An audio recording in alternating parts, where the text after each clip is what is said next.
I'm Gretchen. This is the third video cast in the Servant program.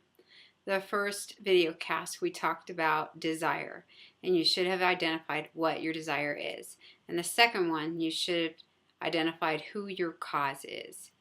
Today we're going to talk about process. And my question for you is, what is the process to obtain your desire? Pause this video and write down your answer. Okay. A desire obtainment process is inherent to the desire we have chosen. It's like we're going on a trip and we choose a destination. Let's say we want to go to California and our current position is in Colorado.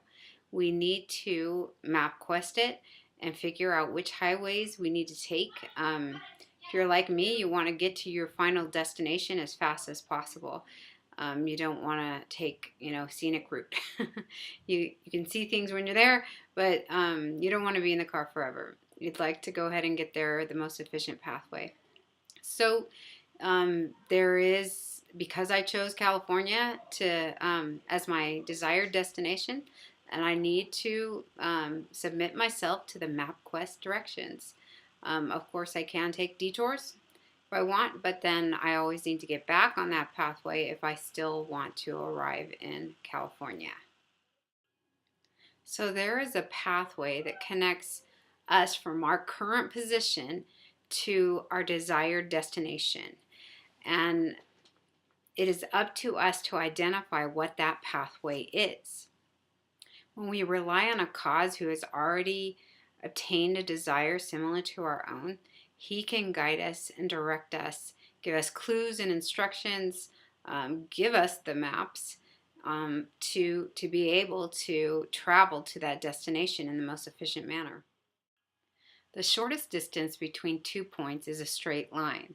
That straight line is the inherent process to obtain our desire. It's the inherent desire obtainment process that we're trying to identify. It's the most efficient process to obtaining our desire.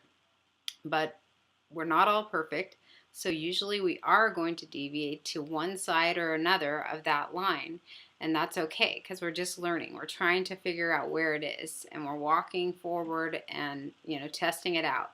But our goal is to center up on that pathway, that inherent pathway that is that straight line. So go back to that first question I asked you. What is the process to obtain your desire? We're not looking for an arbitrary answer to that question. We don't have to pull it out of the sky.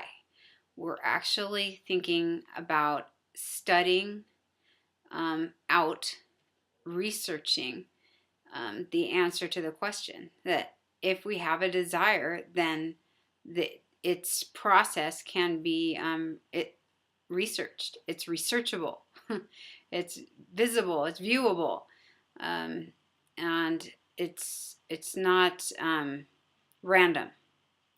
So think about what that means for your desire as you look to other people who have attained a similar desire. What is their process? What have they done to obtain it? And then apply it to your own desire obtainment process. Conflict arises when we choose both our desire and an alternative process to obtaining it. We're unwilling to give up one or the other. We say, I want this desire, and I also want to process in this manner, and I'm not going to stop. So the rule is, if we choose our process, the way we want to live, the way we want to process as our desire, then we can't also choose our destination. So going back to the traveling analogy, if I'm in Colorado and I desire to travel to California, but then instead travel south to Mexico, I'm going to end up in Mexico no matter how much I want to end up in California. And that's a conflict. We feel it right here because The further we travel south to Mexico, the further away we get from California. And, if we keep saying, I want to get to California, I want to get to California, but, processing towards Mexico, then we're never going to get to California and never obtain that desire. The destination is attached to the pathway that we continuously tread. So the last question I'd like to ask you in this video cast is, are you trying to choose both your desire and an alternative process to obtain it?